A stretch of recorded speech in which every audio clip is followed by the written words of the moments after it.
안녕하세요. 정동수의 민법 민사특별법 마스터북인데요. 49강입니다. 이번 시간은 우리가 매매에서 계약금이라고 하는 거 반드시 한 문제가 배정이 되죠. 그래서 매도인 매수자의 권리 의무하고 그 다음에 이 계약금 두 개를 섞어가지고 한 문제를 내는 경우가 있는데요. 이 계약금 자체가 메인이에요. 계약금 자체가. 그래서 이 계약금은 반드시 여러분들 숙지하고 가셔야 될 부분이에요. 자, 계약금은 반드시 있어야 되나요? 안 그러죠? 계약금이 없어도 상관없어요. 매매 계약에서는 계약금을 요소로 하지는 않습니다. 근데 만약에 매매 계약을 하면서 계약금 계약을 맺었다면, 자, 매매 계약이 주된 계약이 되고, 이 계약금 계약이 종된 계약이 되거든요. 그래서 이제 계약금이 들어오는 건데요. 자, 그러면 이렇게 볼게요. 자, 매매 계약을 체결할 때 그 계약의 부수에서 교부되는 금전기타 유가물이 있어요. 유가물. 이건 매매 계약과 동시에 이루어질 필요는 없다라고 되어 있는데요. 자, 예를 들면 우리가 갑이라는 사람을 집이 우리가 보통 계약을 하잖아요. 집이 이렇게 이거 매매 계약을 먼저 해요. 이건 매매 계약이 되는 거고, 그럼 매매 계약을 하면서 야, 우리 계약금 어떻게 할까라고 할 수 있잖아요. 계약금. 여기다가 또 계약금 계약이 들어갈 수가 있거든요. 그럼 요건 우리가 주된 계약, 요건 종된 계약 그래요. 주종 관계가 되는 거죠. 근데 요건 낙선 계약이잖아요. 계약금 계약이. 그리고 반대급부는 반드시 금전이어야 돼요. 이 매매 계약이. 근데 계약금 계약은 요물 계약이에요.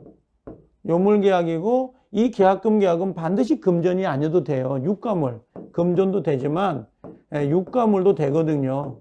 이렇게. 그래서 차이가 있는 것들입니다. 자, 그럼 여기 보니까 계약금의 성질은 요물 계약이에요. 그 다음에 종된 계약이에요. 종된 계약. 주된 계약, 매매 계약이 무효가 되면 계약금 계약도 무효가 되거든요. 이 계약금은 매매에 관한 규정을 두고 있지만 실질적으로 임대차도 적용될 수 있고 교환 계약도 그대로 적용을 합니다. 준용을 하니까 이건요. 그러면 계약금의 성질이 뭐냐고 물어봐요. 계약금의 성질이 뭡니까? 라고 하는데요. 첫 번째는 이렇게 일단 네 가지로 나눠볼게요. 하나가 증약금, 해약금, 위약금, 위약벌이거든요. 그럼 자, 증약금은 너하고 나하고 계약을 체결했다는 증거금. 이게 증약금의 성질이고요. 계약금의 최소한의 성질이 바로 증거금이에요. 너하고 나하고 계약을 맺었다는 증거.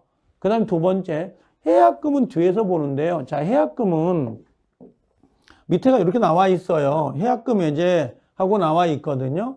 이 해약금 해제가 가장 계약금에서는 중요할 수밖에 없습니다. 이게 어떤 거냐면 우리가 계약을 체결했죠. 근데 여기가 중도금이고 여기가 잔금인데 계약을 체결한 이후에 요 사이에서 계약을 안 하고 싶은 거예요. 계약을 안 하고 싶을 수가 있거든요. 그래서 해제권을 유보하기 위해서 수수된 계약금이다 라고 돼 있고, 당사자의 특별한 약정이 없으면 계약금을 뭘로 보는 거예요? 해약금으로 추정을 해요. 계약금을 해약금으로 추정을 한다라고 되어 있습니다. 이런 식으로. 그 다음에 당사자 일방이 이행에 착수하기 전에만 할 수가 있는데요.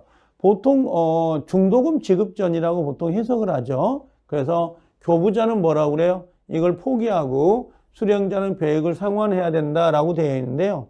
수령자는 반드시 현실적으로 배액을 상환하거나 배액의 이행 제공이 있어야 돼요. 그냥 교부자는 그냥 나 해제하겠다만 하면 되잖아요. 근데 수령자는 해제 의사와 플러스 배액을 반드시 제공을 하셔야 됩니다.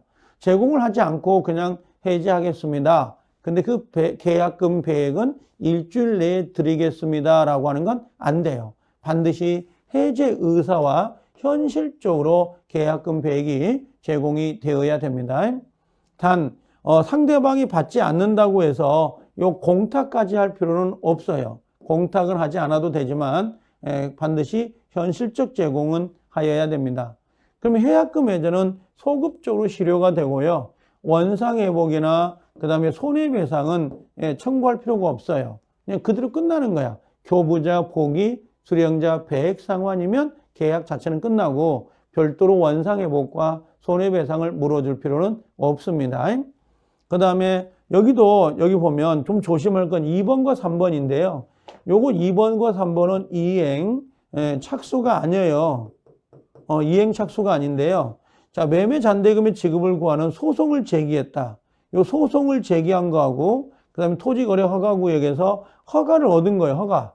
요 두 개는 이행 착수가 아니기 때문에 뭐가 된다는 거예요? 해약금 해제.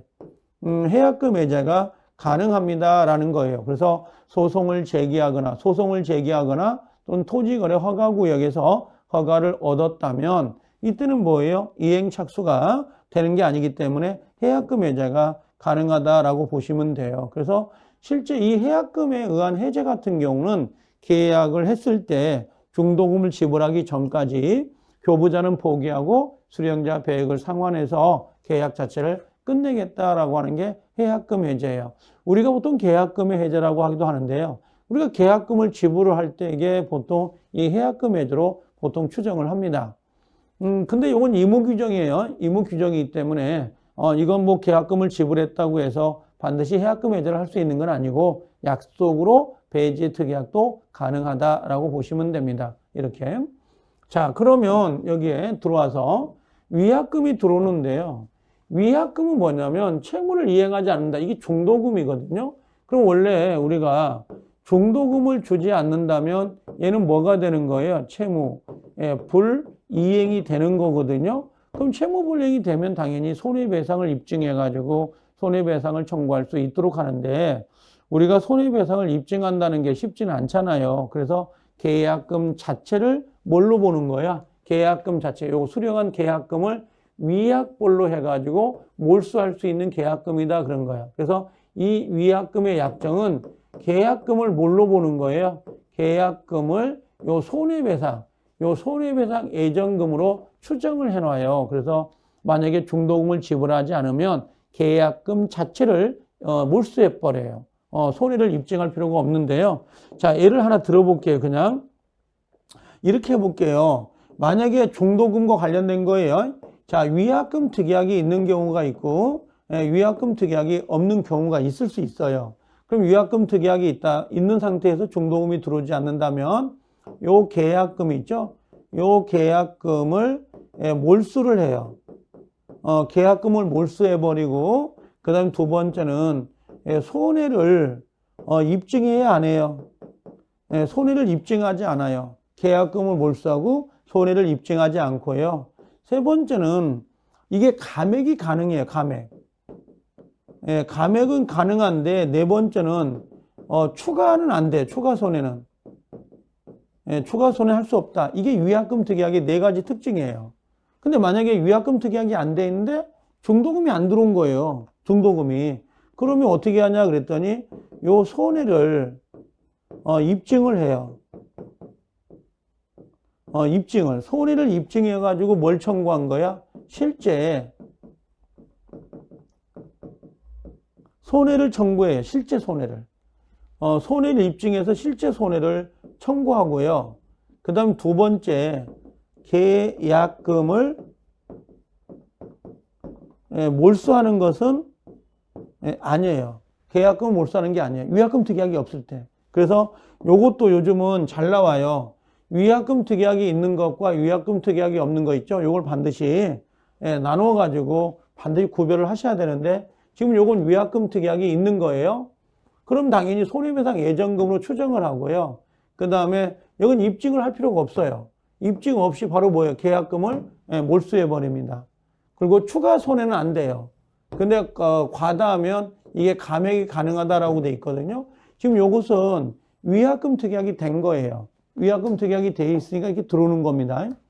근데 만약에 추가 손해를 하려면 위약벌 특약을 해가지고 추가 손해를 할 수는 있습니다. 근데 이건 나중에 이건 특약이고요. 지금 현재 우리가 쓰고 있는 계약서, 관행계약서는 위약금 특약까지는 되어 있어요. 그래서 중도금을 지불하지 못하잖아요. 그럼 계약금 자체를 몰수하면서 종료가 되는 거예요. 근데 우리 시험은 위약금 특약도 이거 잘 나오잖아요. 이건 잘 나오고요. 그 다음에 아까 제가 이야기했던 것처럼 요 해약금 특약, 정말 해약금 특약은 정말 중요합니다. 그래서 기본 교과서, 기본 강의를 반드시 듣더라도 체크를 하셔야 돼요. 그래서 중도금을 지불하기 전까지 교부자는 포기, 수령자 배액을 상환하고 해지할 수 있다. 그때 교부자는 해지 의사만 하면 되지만 수령자는 반드시 해제 의사를 하면서 배액을 제공해야 돼요. 굳이 공탁까지 할 필요는 없지만요. 그 다음에 이 해약금 해제는 원상회복과 손해배상이 들어오질 않습니다. 그래서 원상회복, 손해배상을 물어줄 필요 없다는 거. 이때 중요한 건 뭐냐면 이행착수가 문제가 되는데 이때 이행착수는 보통 중도금을 기준으로 하거든요. 근데 중도금 말고도 매도자가 매수자를 대상으로 소송을 제기했다라든지 토지거래 허가를 받았다. 이것은 이행착수가 아니에요. 그럼 이행착수가 아니기 때문에 해약금 해제가 된다는 거 있죠. 이걸 꼭 숙지하고 계셔야 돼요. 그래서 우리가 계약금의 문제를 낼 때는 상당히 중요한 부분을 내는 거니까 꼭 체크를 하셔야 될 필요가 있습니다. 자, 그러면 우리가 뒤로 넘어가 보면 지문 정리해 놓은 게 있거든요. 이렇게. 자, 그럼 뭐라고 돼 있냐면 매매계약이 성립된 후 교부되는 계약금도 효력이 있다. 그래서 우리가 매매계약과 계약금 계약은 동시하든 이시하든 이건 상관이 없습니다. 두 번째, 계약금 지급의 약정만 한 단계에서는 계약금의 효력이 발생하지 않아요. 왜 그러냐면 요물계약이니까. 그래서 계약금이 반드시 입금이 돼야 돼요. 요물계약이니까. 그 다음에 매수인이 중도금을 지급한 이상, 중도금 줘버렸네요.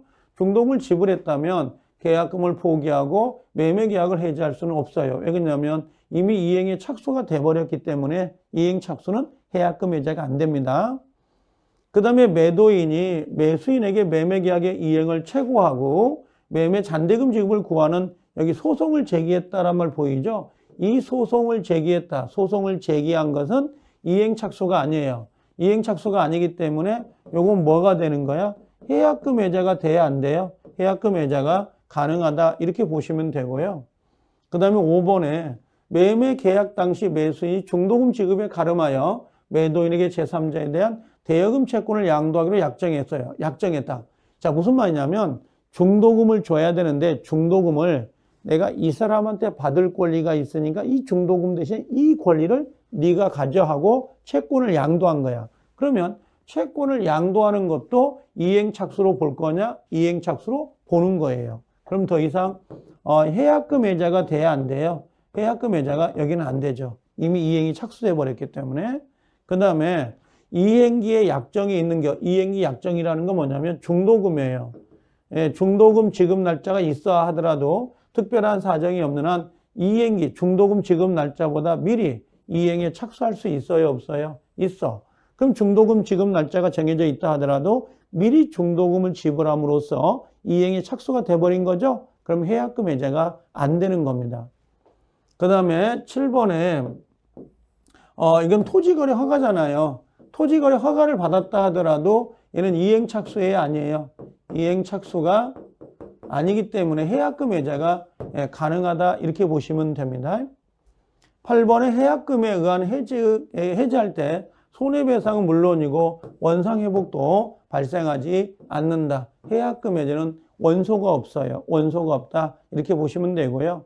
또 해약금 해제하고 법정 해제는 서로 영향을 미치지 않아요. 그래서 해약금 해제를 할 수 있고 또 법정 해제 사유로도 해제가 가능하다 이렇게 보시면 됩니다. 그래서 이번 시간에 우리가 계약금을 쭉 나열했는데 계약금에서는 해약금 해제가 상당히 중요하고 위약금 특약이 있느냐 위약금 특약이 없느냐 그걸 반드시 구별해 가지고 숙지하고 계셔야 돼요. 매매에서는 무조건 한 문제가 배정이 되는 문제니까 꼭 체크할 필요가 있습니다.